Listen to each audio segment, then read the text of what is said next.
मालिकेच्या आजच्या भागामध्ये आपण पाहत आहोत समर स्वानंदी हे बाहेर थंडगार हवा असल्यामुळे पावसाचं वातावरण असल्यामुळे बाहेर एका चहाच्या टपरीवर जाऊन पोहोचतात। तिथे गेल्यानंतर समर मला सांगत असतो एक कटिंग चहा हवी आहे। तेव्हा स्वानंदी म्हणत असते, अहो राजवाडे, हे तुम्ही काय करताय?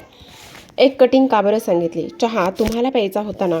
तेव्हा समर म्हणत असतो, नाही, मला नाही प्यायचा स्वानंदी मॅडम, खरं तर चहा तुम्हाला प्यायचा होता आणि त्यामुळे मी इथे तुम्हाला चहा पिण्यासाठी घेऊन आलो आहे। स्वानंदी म्हणत असते, नाही राजवाडे, मला अजिबात मूड नाही आहे चहा प्यायचा आणि मला प्यायचासुद्धा नाही आहे, तुम्ही असं का करताय? तेव्हा तो म्हणत असतो, अहो असं काय करताय? अहो तुम्हाला चहा पिण्याची इच्छा झाली, चहा पिण्याची तलब झाली होती ना, मग तुम्ही असं कसं करू शकता? बघा ना, मस्त गरमागरम चहा आहे, कटिंग घेऊयात ना? तेव्हा समर ऑर्डर देत असतो चहाची आणि चहाची ऑर्डर दिल्याबरोबर आता इकडे ते दादा म्हणत असतात, सॉरी, पण आता चहा भेटणार नाही आहे कारण चहाची वेळ संपली आहे। असं म्हटल्याबरोबर आता इथे मात्र समर म्हणत असतो, चहाची वेळ संपली आहे म्हणजे मला नाही समजलं, तुम्ही असं का बरं बोलताय? त्यावेळेला तो म्हणत असतो, अहो साहेब, असं नाही ना, आता खूप खूप उशीर झाला आहे आणि मला आता गाडी बंद करायची आहे। तेव्हा समर म्हणत असतो, अहो तुमच्या गोष्टी लक्षात येत नाही आहेत का? अशा पद्धतीने तुम्ही वागू नका ना। हे बघा, चहा पिणं माझ्या बायकोसाठी फार गरजेचं आहे आणि तिला चहा प्यायचा आहे आणि म्हणूनच मी तुम्हाला चहासाठी रिक्वेस्ट करत आहे। दुसरीकडे आपण पाहतो आता इथे सुष्मिताला मंदाकिनीने कॉल केलेला असतो। मंदाकिनी म्हणत असते, काय गं बाळा, हे असं तू निघून गेलीस ते मात्र मला अजिबात आवडलं नाही। तेव्हा सुष्मिता म्हणत असते, मग काय करायला हवं होतं मी, सांग ना, बोल ना, तिथे राहून काय करणार होते? तिथे राहून काय व्यवस्थित होतं? काहीही व्यवस्थित होत नाही, कारण इथे प्रत्येक जणांना फक्त ताई आणि त्याचबरोबर जिजू ह्या दोघांचंच कौतुक असतं। इथे माझं मात्र कोणीही कौतुक कसल्याच पद्धतीने करत नाही आहे, मग काय करायचं सांग ना तू? तेव्हा ती म्हणत असते, हे बघ बाळा, उगाच संसाराकडे लक्ष दे, आता ह्या सगळ्या गोष्टी डोक्यामध्ये काही केल्या घालून घेऊ नकोस, समजलं का तू? तिकडे आता लगेचच ती म्हणत असते, ठीक आहे मम्मा, फोन ठेवते, असं म्हणून ती फोन ठेवत असते। दुसरीकडे आपण पाहतो आता इकडे मल्लिका शूजचं कौतुक करत असते आणि म्हणत असते, खरं तर आज ना मला तुझा फार अभिमान वाटतोय, खूप आनंद होतोय की तू अशा पद्धतीने वागलीस म्हणून। तेव्हा ती म्हणत असते, खरंच सांगू का मॉम, मला ना माझ्या अंशला कोणी काही बोललेलं अजिबातच आवडत नाही। जर त्यांना कोणी काही बोलत असेल ना तर ही गोष्ट मला सहनच होणार नाही, मी ती मुळात सहनच करून घेऊ शकणार नाही, असं सुद्धा ती बोलत असते। आता दुसरीकडे आपण पाहतो स्वानंदी म्हणत असते, एक मिनिट राजवाडे, असं काय करताय? तुम्हाला जर चहाच प्यायचं असेल ना तर आपण घरी जाऊयात ना प्लीज, आणि घरी गेल्यानंतर मी तुम्हाला गरमागरम चहा बनवून देते। तर आता इकडे समर म्हणत असतो, एक मिनिट थांबा जरा। मग आता त्या चहावाल्या दादाशी समर डील करत असतो। तो म्हणत असतो, अहो जर तुम्ही मला चहा दिला नाही तर माझी बायको माझ्यावर ओरडेल, रुसवेल, रागवेल, हे तुम्हाला चालणार आहे का? अहो माझ्या बायकोने वडाच्या फेऱ्या घातल्यात, मला 7 जन्मासाठी मागितलंय आणि जर मी त्याला चहा नाही पाजला तर कसं होणार आहे? असं करू नका बरं। तेव्हा तो भैया म्हणत असतो, अहो जर तुम्ही असं केलं असेल तर माझी बायकोसुद्धा घरी वाटच बघते ना। तेव्हा समर म्हणत असतो, अहो फक्त एक कटिंगचा तर विषय आहे ना। मग आता तो इकडे चहा बनवायला तयार होतो। तेव्हा तो म्हणत असतो, हे बघा, हे असं साधं पाणी वगैरे वापरू नका, ते तुमच्याकडे मिनरल वॉटर वगैरे असेल ना ते सगळं वापरा ना, आणि तेच मला पाणी तशाच पद्धतीचा चहा हवाय। आता इथे स्वानंदी म्हणत असते, आता मला असं वाटतंय की तुम्ही पाणी उकळून त्या पाण्याने, उकळत्या पाण्याने सगळी भांडीसुद्धा स्वच्छ करायला लावायला पाहिजे राजवाडे। तेव्हा समर म्हणत असतो, तुम्हाला जेवढं पाणी हवंय ना तेवढं तुम्ही वापरा आणि त्याचबरोबर चहा मस्त असा बनवा। मग आता तो म्हणत असतो, चहा पावडर किती बनवाय आणि त्याचबरोबर इथे साखर किती घालायची आहे? आता साखर किती घालायचं आहे असं म्हटल्याबरोबर इथे स्वानंदी म्हणत असते, 1 चमचा, 2 कटिंगला 1 चमचा पुरेशी आहे। मग तेव्हा समर म्हणत असतो, काय 1 चमचा साखर? तेव्हा स्वानंदी म्हणत असते, हो अगदीच 1च चमचा साखर घालायची आहे। आता 1 चमचा साखर, त्यानंतर आलं घालू का असं विचारल्यानंतर समर म्हणत असतो, हो हो, आलं छान भरपूर ठेचून घाला, असं म्हणून आता तो भैया चहामध्ये आलंसुद्धा घालत असतो। आता आलं घातल्यानंतर मस्त असा गरमागरम थंडगार पावसामध्ये तो चहा उकळलेला असतो। दुसरीकडे आपण पाहतो आता इथे मात्र मल्लिका ही अंशुमनला शाबासकी देत असते की तुझी बायको खरंच खूप कमाल आहे. मग आता इकडे ह्या दोघांना कटिंग दिल्यानंतर चहा थोडासा शिल्लक राहिलेला असतो. तो भैया म्हणत असतो, दादा चहा शिल्लक राहिलेला आहे, आता काय करू? तेव्हा समर त्याला म्हणत असतो, आता काय करू म्हणजे तो चहा तू प्यायचा आहेस, असं म्हणून तो त्याला चहा प्यायला लावत असतो. तर इकडे दुसऱ्या बाजूला मात्र तो टपरीवाला भैया जो आहे चहावाला, तो चहा पित असताना तोंडातून आवाज काढतो, फुरके मारत मारत चहा पित असतो. जेव्हा फुरके मारत मारत चहा पित असतो त्यावेळेला मात्र इकडे आता समर म्हणत असतो, अशा पद्धतीने चहा कोण बरं पितं, हे सगळं काही काय आहे? तेव्हा स्वानंदी म्हणत असते, कटिंग चहा पिण्याची ही तर खरी खासियत आणि ही तर खरी मजा आहे, तुम्ही सुद्धा एन्जॉय करा ना. चहाबरोबर थोडीशी बाहेरची हवासुद्धा पोटामध्ये जाऊ द्या ना, बघा ना कशी मजा येते, असं म्हणून समर पितो. आणि त्यानंतर तो म्हणत असतो, आपण लहान आहोत का? तेव्हा स्वानंदी म्हणत असते, लहानपणी तुम्ही हे सगळं काही केलं नाही ना, त्यामुळे तुम्ही हे सर्व काही आत्ता करा, असं सुद्धा आता इथे स्वानंदी समरला बोलू लागते.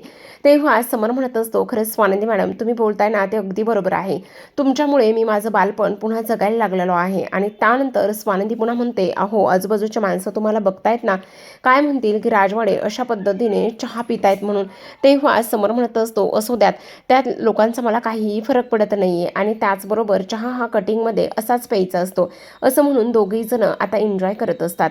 दुसरीकडे आपण पाहतो आता मल्लिका ही स्वानंदीच्या बाबांना गोळ्या देत असते आणि गोळ्या देत असताना ते मात्र तिच्या हातून काही केल्या गोळ्या घेत नाहीत. ते म्हणत असतात, नको मला तुझ्या हातून अजिबात गोळ्या वगैरे काहीच नको आहे, तू एक नंबरची कजाक बाई आहेस. तेव्हा ते म्हणत असते, अहो असं काय बोलायला लागलात, हे बघा असं काहीही बोलू नका ना, मी काय केलं सांगा बरं. अगं काय केलंस म्हणजे, तू कशी बोललीस, काय वागलीस आणि काय म्हणालीस मला की मला तुमच्यासारखा नवरा मिळालाय आणि तुमच्यासोबत माझं लग्न झालंय म्हणून तुला पश्चाताप होतोय, असं बोलतेत का? तेव्हा आता मंदाकिनी म्हणत असते, अहो पण तुम्हीच मला बोलले ना की तू इथे मुलगी विकून टाकलीस म्हणून, मग तुम्हीच मला उकसवलं ना, तुम्ही उकसवल्यामुळे मी हे सगळं काही बोलले आणि मला तर खरं तर तसं बोलायचं काही नव्हतं बरं का. तेव्हा मात्र ते म्हणत असतात, अगं हे बघ आता तू काही जरी बोललीस ना तर तुझ्या कोणत्याच बोलण्यावर आणि कशावरच मला कसलाच विश्वास नाहीये, असं सुद्धा आता इकडे ते बोलत असतात. तेव्हा मात्र इथे मंदाकिनी म्हणत असते, अहो द्या ना आता सोडून, हे बघा तुमचा BP शूट झाला, त्याचबरोबर तुम्हाला हॉस्पिटलमध्ये घेऊन जावं लागलं, मुलांची किती फजिती झाली आणि त्याहून आता तुमची तब्येत खराब होते, बिघडते, हे सगळं बघा, हे पाहून मला सुद्धा फारच त्रास होतो, तुम्ही असं नका बरं चिडचिड आणि ह्या सगळ्या गोष्टी करू, तुम्ही जरा स्वतःला इकडे त्रास कमी करून घ्या बरं, असं सुद्धा आता इथे मंदाकिनी बोलत असते. तेव्हा ते म्हणत असतात, अगं त्रास कसा नाही करून घ्यायचा, तुझ्यासारखी बाई जर आयुष्यात असेल तर त्रास हा होणारच ना. मग आता ती म्हणत असते, हे बघा तुम्ही जरा शांत बसा बरं, आता प्लीज काहीच बोलू नका, असं म्हणून ती आता शांत करण्याचा पूर्ण प्रयत्न करत असते. पण आता मात्र इथे स्वानंदीचे बाबा म्हणत असतात, मला सांगितलं ना मी की मला तुझ्याशी नाही काही बोलायचं, आत्ताच्या आत्ता इथून निघून जा म्हणून. असं बोलल्याबरोबर आता इकडे ती म्हणत असते, अहो असं काय करायला लागलात, हे बघा तुम्हाला मी फक्त गोळ्या घ्या एवढंच म्हणते ना. तेव्हा ते म्हणत असतात, तुझ्या हातून मला काही नकोय, तू आत्ताच्या आत्ता इथून निघून जा, असं म्हणून ते सरळ सरळ तिला तिथून पाठवून देत असतात आणि स्वतः मात्र गोळ्या काहीच घेत नाहीत आणि लगेचच झोपायची तयारी करत असतात. आता झोपल्यानंतर इकडे दुसऱ्या बाजूला मंदाकिनी तर निघून जाते. समर स्वानंदी हे दोघेही जण आता घरी आलेले असतात. घरी आल्यानंतर तिथे काही गुलाबाच्या पाकळ्या आणि ह्या सगळं काही तिथे सांडलेलं असतं. समर मात्र ते सगळं काही उचलत असतो. स्वानंदी त्याला अडवण्याचा प्रयत्न करते, पण समर म्हणत असतो, नाही आता मी ठरवले, काही जरी झालं ना तरी सुद्धा बायको समोर झुकायचं. आणि त्याचबरोबर स्वानंदी म्हणत असते, हे बघा तुम्ही हे असलं काही करताना मला चालणार नाहीये, प्लीज तुम्ही हे सगळं काही करू नका बरं. आणि आत्ता तुम्ही माझ्यासाठी जे काही बाहेर केलं ना ते माझ्यासाठी फार जास्त गरजेचं होतं, मला त्या सगळ्या गोष्टींची फार जास्त गरज होती. तेव्हा ती म्हणत असते, जेव्हा जेव्हा मी इथे हळवी पडेल, जेव्हा जेव्हा मी इथे खचून जाईल, तेव्हा तेव्हा मात्र तुम्ही माझ्या पाठीशी खंबीरपणे उभे असलेले मला आवडणार आहात आणि तेच मला चालणार आहे, असं सुद्धा आता इकडे ती बोलत असते. आता हे सर्व काही बोलल्यानंतर स्वानंदी म्हणत असते, ते सगळं राजवाडे ठीक आहे, पण आणखी एक गोष्ट तुम्हाला सांगू का, खरंच तुम्ही नेहमी माझ्यासोबत असे राहताना त्या सगळ्या गोष्टीमुळे मला तर फार आनंद होतो.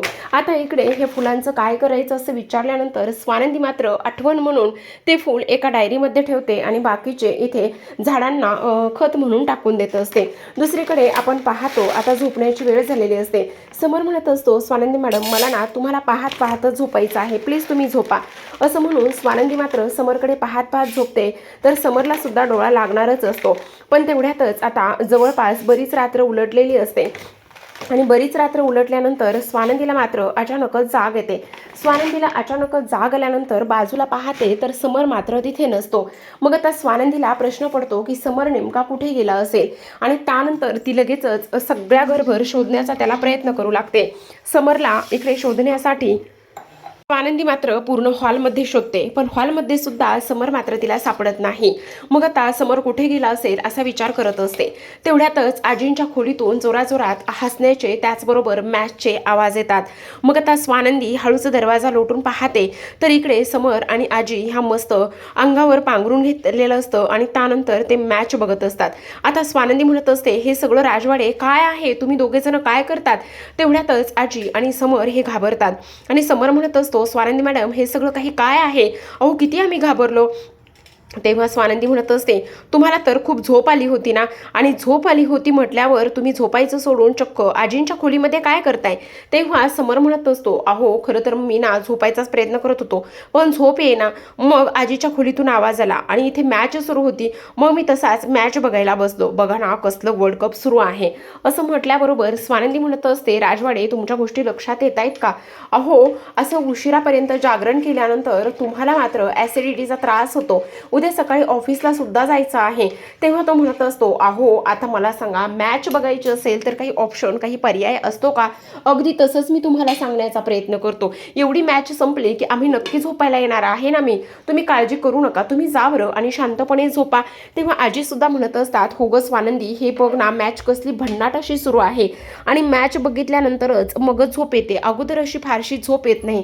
तेव्हा स्वानंदी म्हणत असते, खरंच तुमचं काय चाललंय ना मला कळत नाही. राजवाडे मला एक गोष्ट सांगा, आत्ता जर लवकर झोपलात तर सकाळी लवकर उठाल, उशिरा झोपलात तर उशिरा उठाल आणि त्यानंतर मग ऑफिसला कसं जाणार? कोण करणार ऑफिसची कामं? तेव्हा आजी म्हणत असतात, हो अगदी बरोबर आहे बरं का स्वानंदीचं, खरं तर इथे मी काय दिवसा पण झोपू शकते, पण हा समर झोपू नाही शकत. तेव्हा समर म्हणत असतो, अगं आजी ही फार फार तू चिटिंग करतेस बरं का, असं अजिबात चालणार नाही. तेवढ्यातच समरचा आणि समरला निकिता आणि त्याचबरोबर आनंद ह्या दोघांचा कॉल आलेला असतो आणि ते सुद्धा मॅचेस बघत असतात. म्हणत असतात, स्वानंदी तू सुद्धा बघ ना, खरंच तुला सुद्धा फार आनंद होईल. आता हे सगळेजण हसत असतात. आता आजी म्हणत असतात, ह्याला निकिताला आणि त्याचबरोबर आनंदला ह्या तिघांना सुद्धा मॅच बघायला फार आवडते, तू सुद्धा आमच्यासारखीच बारीक हो ना. स्वानंदी म्हणत असते, खरंच तुम्ही लहान मुलांसारखं करताय. आता समर स्वानंदीला म्हणत असतो, आम्हाला एक कप चहा मिळेल का? असं म्हटल्याबरोबर स्वानंदी मात्र समर आणि त्याचबरोबर आजी ह्या दोघांकडे सुद्धा पाहतच राहते. तर प्रेक्षकांनो, पाहत राहा विन दोघातलीही तुटेना.